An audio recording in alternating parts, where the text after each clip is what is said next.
Je suis intéressée par le biomimétisme pour deux raisons principales. Premièrement, parce que j'ai une formation de scientifique pluridisciplinaire. Donc, je suis ingénieure physico-chimiste et ensuite j'ai fait une thèse de biologie.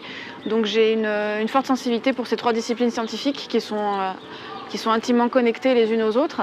Donc ça, c'est une première chose, c'est la transdisciplinarité. Et l'autre volet qui m'intéresse dans le biomimétisme, c'est bien sûr ma sensibilité au développement durable et à la problématique donc, de la transition écologique aujourd'hui. Et donc le biomimétisme intègre à la fois, concilie à la fois cette transdisciplinarité dans une optique de transition écologique. Donc, voilà. Alors d'après moi, la place du biomimétisme dans le futur, je l'espère, c'est un modèle pour les sociétés humaines, un modèle de reconnexion et de resynchronisation avec l'ensemble de la biosphère. Pourquoi? Parce que tout simplement le biomimétisme, c'est beaucoup de bon sens.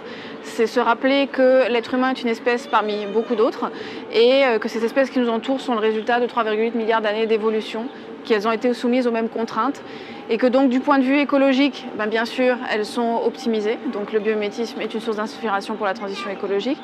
Du point de vue économique, la croissance illimitée vers laquelle nous essayons désespérément d'aller est une absurdité puisque nous vivons dans un monde fini.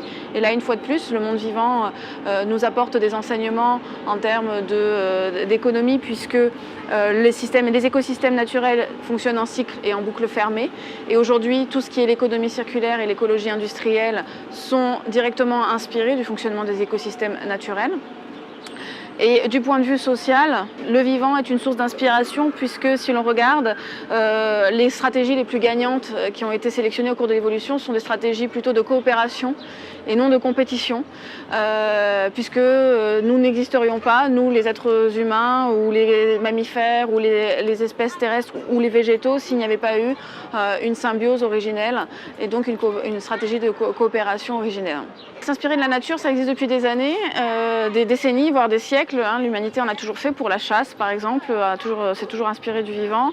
Mais soyons prudents, puisque n'oublions pas qu'au siècle dernier, le biomimétisme a surtout été utilisé par l'armée pour développer des systèmes militaires extrêmement performants. Donc biomimétique ne veut pas forcément dire durable ou ne veut pas forcément dire responsable. Donc il faut être extrêmement vigilant dans la façon dont on l'utilise. Et je dirais que pour que ce soit vraiment l'innovation responsable, il faut le voir dans sa globalité, non seulement au niveau de la forme, du procédé, mais dans le système complet dans lequel il s'imbrique, dans son cycle de vie complet, si on parle d'un objet, ou si on parle d'une organisation, il faut la prendre dans son intégralité.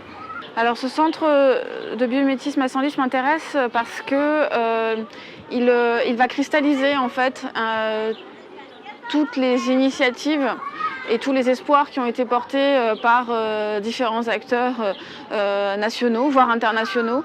Toutes les compétences en France existent pour faire du biomimétisme. La volonté de vouloir faire du développement durable et de la transition écologique en utilisant le biomimétisme commence à émerger aussi. Et je pense que ce lieu sera un lieu extrêmement fédérateur, déjà d'une part, ce qui est très important, fédérer les gens autour d'un projet commun. Et d'autre part, il va permettre matériellement également d'avoir un site sur lequel ces personnes-là vont pouvoir se rencontrer, vont pouvoir expérimenter ensemble et se former. Eh bien, l'innovation ouverte, elle permettra d'accélérer l'innovation tout simplement parce qu'on va faire appel à des compétences extérieures et au savoir-faire extérieur, aux spécialités extérieures à l'entreprise, des choses qu'elle n'a pas forcément donc, en interne. Et donc, c'est permettre l'innovation de rupture.